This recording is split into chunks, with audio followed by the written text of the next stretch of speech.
Hello, and welcome to the We Get to Do This podcast. My name is Kaylee. And I'm Jacob. And we are your co-hosts. In this show, we're going to dive into all things our lives, from our partnership to romance to entrepreneurship to growing our businesses together, our fitness journeys, and we're going to have a ton of different guests on that relate to what I just said in some way. We're hoping you enjoy the show, and if you do, please feel free to follow us, leave us a 5-star review on wherever you listen to your podcasts, and enjoy. And if you don't like the show, tough. Thank you. Thanks. Welcome back to another We Get to Do This episode. How are you feeling today? Pretty good. Mr. Taylor Swift. Taylor Swift, I'm repping. I also wore jeans to the gym today, which is one of my favorite things to do as a personal trainer, because everyone goes, "Why are you wearing jeans?" Did you actually get asked that? Yeah. Really? Oh, yeah. I remember the first time I wore a belt to the gym, someone actually told me I shouldn't wear a belt as a trainer. Shouldn't wear a belt? Yeah, they're like, that looks weird. And I remember thinking, that's kind of mean. But okay. Anyways. But I put my ego aside and never wore a belt again. That's not true, actually. One, I didn't put my ego aside. And two, I kept wearing belts. I'm proud of you. Just taking it to the man, you know? We have a lot of Taylor references in that first minute. But the man. Boo. And that's what the next half hour is going to be about. Taylor. Just kidding. Favorite topic. Just kidding. But race season's upon us. Race season is upon us. Everyone. Every weekend it seems like someone's running. Yeah, multiple people. And as we record this, the Boston Marathon is going on. So shout out to all the Boston marathoners. We need to get out there someday. Just to experience it. I think it'd be so cool. Let's both qualify. Or we can both qualify. You've got to go 325, and I have to go 255. Well, according to Garmin this morning, I can do a 3:38 marathon. So another you could for sure do a 13 minutes. You could for sure do a 325 marathon. Do I want to, though? Yeah, that's for you to decide, I guess. It did also tell me that my half marathon time is under 1:40 for the first time in my life. So that's pretty cool. Nice. Since we still have about 2 months until Grandma's. You've been getting quick. Consistency. For years. Yeah. It's really what it takes. Years of just persistent, consistent effort. Yeah. Yeah. And putting the ego aside, which is what you alluded to earlier. Wow, what a transition. I know. We're getting so good at this. God, we're cheesy. What are we talking about today? Well, Actually, though. So last week had a little experience with, once again, my ego and not listening to my body. And for a little backstory, I've been getting better, but around every 6 months or so, I tend to run myself into the ground, and then I get sick, and then for about 24 to 48 hours, my body is extremely fatigued, and I basically just sleep for 1 to 2 days. Literally just stay in bed for 1 to 2 days, and then I rally and I'm better again. And then go do it all over again. But I've been getting better. And I feel like this time is longer than 6 months. But for a little context, I mean, we've been talking about being busy and stuff again for the past couple months on here. And things just start ramping up more. And then I had a hard conversation last week with somebody and continued to be busy. I had a lot of hard workouts and, started feeling like a little bit of a sore throat, a little like fatigue setting in, where it was kind of like, okay, like I can push through this. And then we had Hill Carnival at Mill City, and I really wanted to be a part of this Hill Carnival for a race team workout. And there's some other things too. And it was all leading up to us going to Arizona. And I'm very much I think this also probably benefits me in ultras where it's like, okay, let's just push through even when things are hard. Push, push, push. And I have a fear of letting people down and disappointing people, especially when I've committed to things. And I just kept doing that all week. And then it got to Thursday. And after a couple early mornings, got up at, another 5 a.m. for strength class. And then someone that I look up to asked if I wanted to run after this workout. And going back to Kaylee's past self and my collegiate cross country career, it felt like this sounds dumb in hindsight, but you get excited when you get asked to run with people who are faster than you and who you've looked up to. And I woke up that morning not feeling 100% by any means.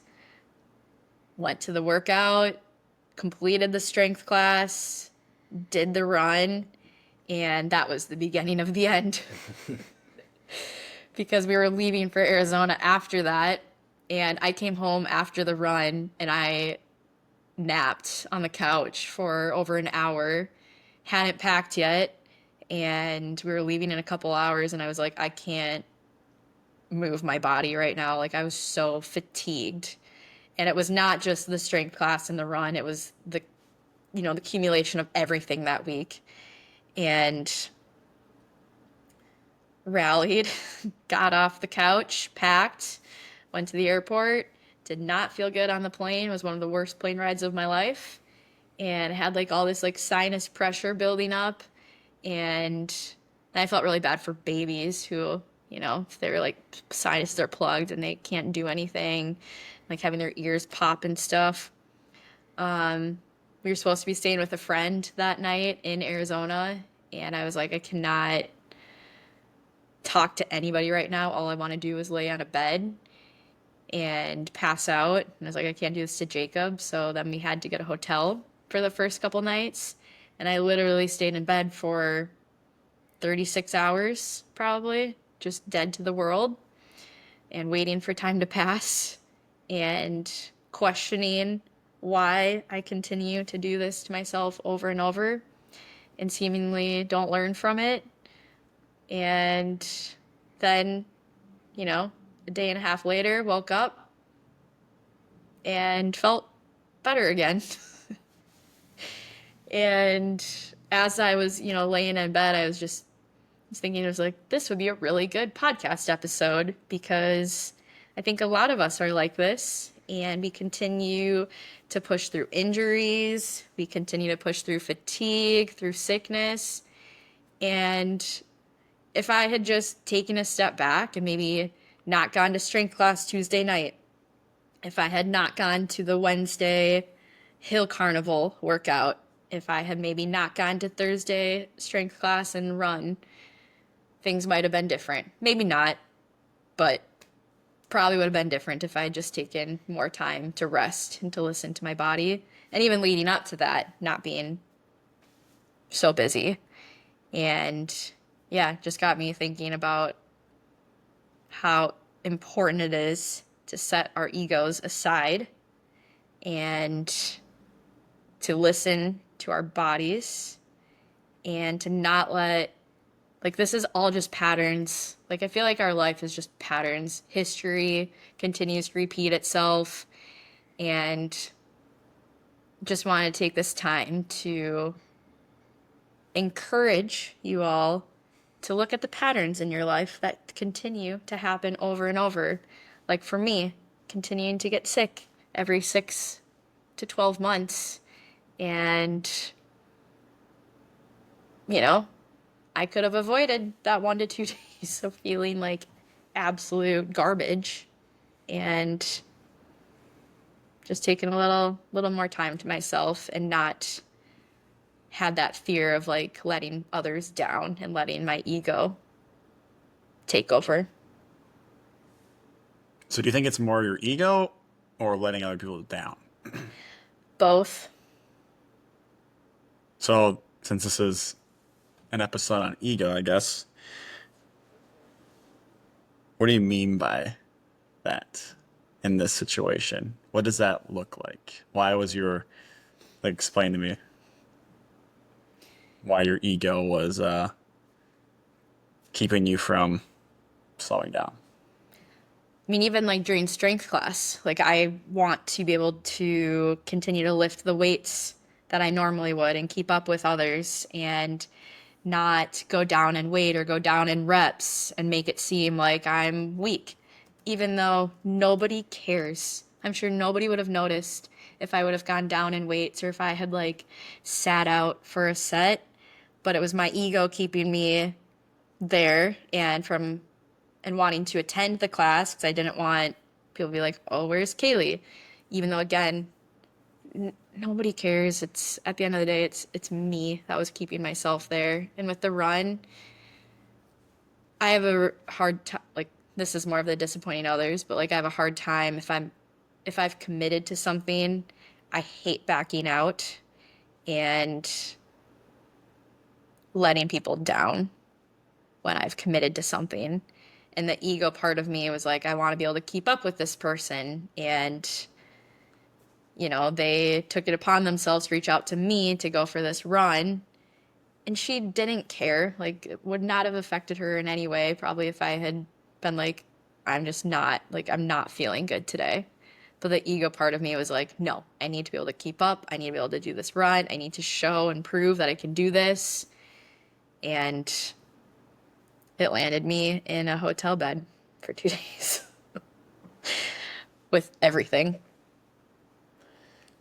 So I asked ChatGPT what ego meant because I don't know if someone said, how would you define ego? I don't know if I had a good answer for that. I could have asked you first, but I also didn't want to put you on the spot. Unless you want to take a crack No, at it. go Okay, ahead. so when we look up ego on ChatGPT, the everyday use of it specifically is what we're thinking of. People often use ego to describe someone's self importance or pride. Like if someone has a big ego, it usually means they think really highly of themselves, sometimes too much. Another important thing here is that ego often refers to the constructed identity we cling to, our roles, labels, or stories we tell ourselves. Letting go of ego in this sense means becoming more present, open, and connected with others beyond surface identity. How do you take that? Yeah, I mean, I think the best way that I think about this is just taking yourself too seriously. Like, I just feel like that's how I think of ego, I guess, is taking Yeah. myself too seriously. And I think ego and humility go really well together.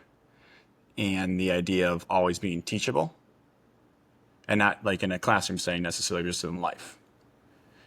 And always knowing that there's a chance that you are wrong about anything. Right?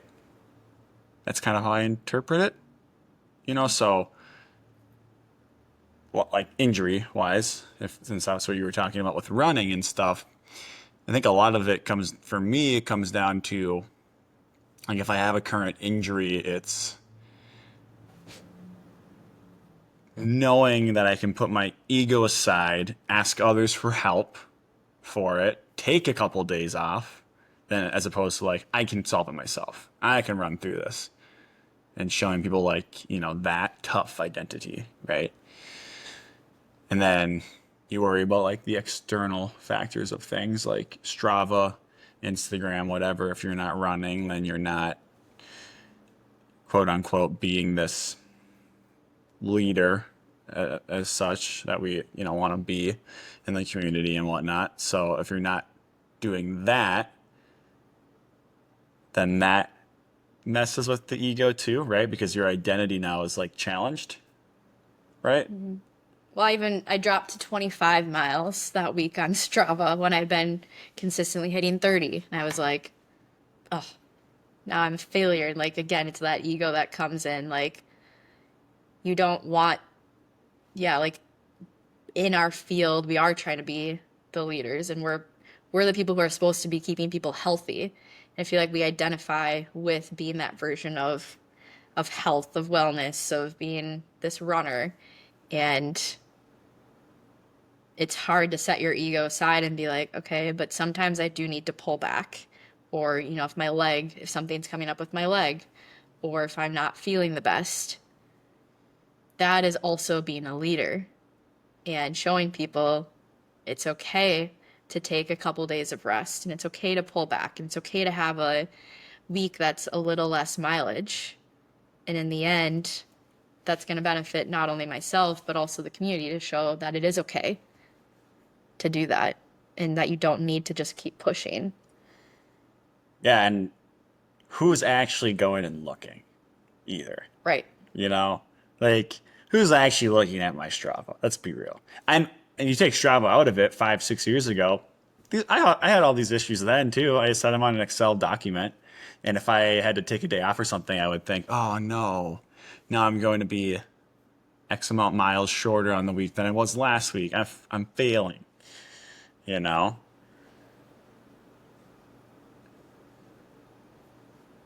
Yeah. I think there's that part of it too of no one actually cares as much as you or your ego thinks. Or And you're not a failure by not doing that. It doesn't mean that, you're not a strong athlete and that you're falling off course or off your plan because clearly it we think about it a lot and it matters to us a lot. And if we were, just casually doing this and, didn't care if we missed, a month of working out, like that's not who we are. So missing a couple days of your workout is not the end of the world. And like we still have that motivation. Like it's not a lack of motivation or discipline. It's we need this time to like chill and be able to build back again. And I think that's also hard, like even professionally, especially now that, neither of us have sick time. Like if we call out for work, we're just not getting paid. And then again, it's that like letting people down and like putting my ego aside of, I don't always need to show up for things. Like I want to be able to show up at my best. And if I'm not feeling my best, why would I put myself in front of other people? But it's hard when you're the solo person in your business too. well, then you get worried about losing people too. Right. So Good. I was gonna say other people cancel on us too, and well, that's where exactly that's where the ego thing comes in again, right? It's like yeah, I like the identity definition, like detaching from an identity you give yourself, right? If you write out what your specific identity is, work identity, friend identity, running identity, whatever it is, and like the amount of miles you're running, the amount of work you're getting done, the amount of friends you see, you know what I'm saying? Like if you write all that stuff and then a roadblock hits and you have to accept that that's not going to be the person you are, that identity, that's hard. So I like that definition of it. And it also says like, in equating it to running, like this too, even though this means life, it's not just running, right? But ego typically shows up when we push too hard, when rest is needed. Ego says if I take a rest day, I'm weak, right? And we don't want to be viewed as weak, right? yeah, Not adjusting pace or goals. I should be faster than this, or I can't slow down. They'll think I'm not legit. I have that one all the time, right? I think the rest day one is interesting because I don't struggle with that one as much, even though I don't taking a rest day. take as many rest days as I probably should. For me, I feel like that's more of like a dopamine thing, an addiction thing. Like when I take rest days, but I sometimes will go on Strava and then see what people are doing and be like, oh, I feel left out. But it's not like a I don't feel like that's as much for your ego thing. Mine shows up to the not adjusting pace or goals slash this third one, comparing to others. I need to keep up with them, or I should be at their level. Like those are mine personally. Yeah. I struggle with those a lot. Well, that's what I was saying about strength class too. I was like, Right. I'm not going to go down in weight. Like, I should be able to do this. And then getting frustrated with myself that it's like a lot harder than it should be. It's like, okay, because you're not at your best right now. And that's okay. But it's hard because then it's that comparison with others and with yourself, being like, I should be better than this. Right. Do you feel like, because I feel like we talk about this with work too, like even just like aside from fitness and how ego affects us like business wise. Oh God, yeah. God, yeah. Elaborate for us. You like.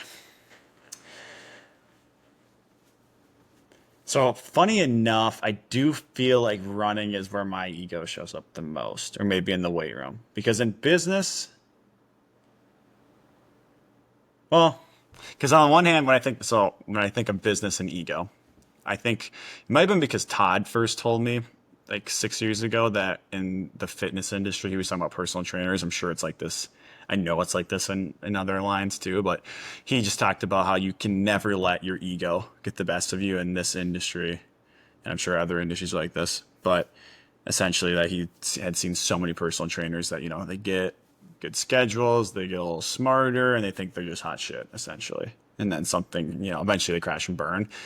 And you have to always kind of be willing to accept feedback, right? Don't just, if someone's giving you feedback, there's probably some kind of learning lesson to it, right? And not just expecting like, oh, because I have a full schedule, I'm right, you're wrong, right? Things like that. Not trying to be the smartest person in the room all the time, right? So going and, maybe if I saw this at the last gym I worked at with certain trainers and whatnot, having one modality that they like subscribe to. And if someone else uses a different modality, like they're the enemy. That type of stuff, of putting away the way you train individuals and learning that there could be another method. And that goes down to like when we get injured, right? Thinking, oh, I can solve this, but there's other people that can help you with that, right? So it's like that type of stuff. And I feel like I'm decent at that. Like I'm not afraid to refer clients out to someone that's smarter. I'm not afraid to, like, I accept feedback. I always ask for constructive feedback because I want to be better. Even if it kind of, hurts a little bit, I do feel as though I'm good at asking for that feedback. For the most part, I mean, I do have an ego, right? So, but. Well, I think it's always like, you talked about humility and that also being humble and like making sure you're always keeping those things in mind and that, yeah, there always is going to be room for growth, room for learning, and staying humble throughout that process as well. Right. And not letting your ego get the best of you. Right. Right. If someone else is winning, that doesn't mean you're losing. Like that's what it boils down to. And like asking for help, staying teachable, those types of things. I think that's where ego shows up for that side of it. Yeah. What about you? Yeah, I feel like business wise with my ego, it's more so I feel like I relate more to what we've talked about in the last couple of weeks with more of like the imposter syndrome and maybe I could use a little more ego in what I do. Interesting. Okay. No, that makes sense. I try to think that I should have less and you try to think you should have more. I agree with that. Yeah, I agree with that. Because that's funny that's funny. Yeah, I agree. yeah. Because I think like ego also doesn't need like it doesn't necessarily mean like a negative No, thing either. because it Like, can be confidence, right? yeah. And I think with my profession, all of my profession, everything I've ever done, even going back to being a babysitter, I think I could have had a little more confidence and a little more ego in that. So sometimes people actually should have more ego. So don't take rest days. Hear that? No, I'm just kidding. Now we're saying, That was a joke. That was a joke. Take a rest day. but yeah, I think it just again goes back to having just being able to stay humble, having humility, having some ego, but not letting it completely overtake you, like having a balance of all of those things and recognizing where you are at and not letting it, ego can destroy you if you have too much, or if you don't have any ego or confidence, like that can also destroy you. And this is the yin and the yang. Like you need all of it.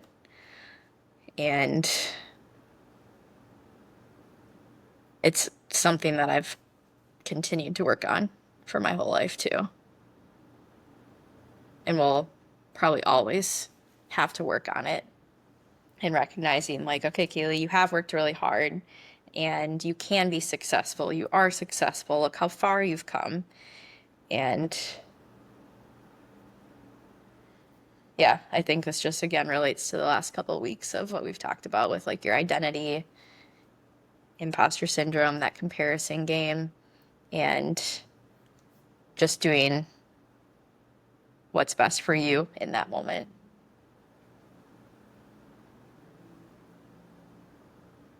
Yeah, I hadn't really thought about it like that, but now that we're talking about business, I'm like, yeah, could definitely be better. So let us know if that There you go. relates to you. Ego, yo. And if you're someone that hasn't really thought much about their ego like this, well, you're probably someone that should then. Anyways, what's your we get to do this moment for the week? Um, Probably when we were running on the Javelina 100 course in Arizona last weekend, or last a week from a week ago today. And this was after, again, I had run myself into the ground and was able to rally and go run this course. And I was feeling a lot better by that time. So this was not me just being ignoring the whole situation that just happened. I really wanted to run this course, okay? But as we were out there and just doing trails and running by all the cacti and in the sunshine, all my we get to do this moments recently have been on about trails, but this is another one. And I was just really grateful to be out there with you and running. And even though I was extremely thirsty because it was hot and there was no shade, I was still really grateful to be out there and just felt very lucky that we had the ability to flex our schedules and to go do those things and have the passion for traveling and running and wanting to be the best version of ourselves. You're awesome. You're awesome. What's yours? Arizona as well, the Gait Analysis Conference. Getting to learn from Doug Adams was pretty cool in person, one of the thought leaders. And he's doing, like, he was in Flagstaff the day before he came and taught us, working with some Olympians that are currently running for Nike. So that was a very like, whoa, this is wild that I'm out here learning. Like, that was very much a we get to do this moment, and learned a lot from it too. And again, I was willing to put my ego aside a little bit and be like, okay, I know some, but there's a lot more to learn. And maybe made me motivated too to come back and do more of them too. And so, shameless plug, if you want a gait analysis, come hit me up. I'm doing, currently I do gait analysis for $200 for 60 minutes and then a follow-up PDF. But if you tell me you heard about it from We Get to Do This, I'll do it for 100. I'll give you a 50% off code if you listen to this episode. All my current clients also have that deal going right now until it's a June or something. So if you're someone that wants to take advantage of that deal, you can tell me you heard about it from this podcast and hit me up. It's a smoking deal. Yeah, it is. But also a reminder, like, put yourselves in front of people who are potentially further than you and who have this Yeah. knowledge. They were and all be in very good rooms at it. with big minds. Yeah, they were all very good at it. It was good. It was humbling, again, But I learned a lot. That's how you like. I come back and I'm like, I know so much more right now than I did. I feel like. Yeah. So Whereas if you're the smartest person in the room, it's just different, what you're going to learn. Thanks for listening, everyone. Another episode of We Get to Do This. we get to do this, y'all. We have some fun guests coming up, so stay tuned for that. Thanks for listening, and we'll see you next time. See you next time. Bye. Wow, Kaylee, we made it through another episode. What do you think? We would love if you would go give us a follow, a 5-star review, and comment on the episode and what you liked and what you'd like to see more of. See you next time. We Get to Do This.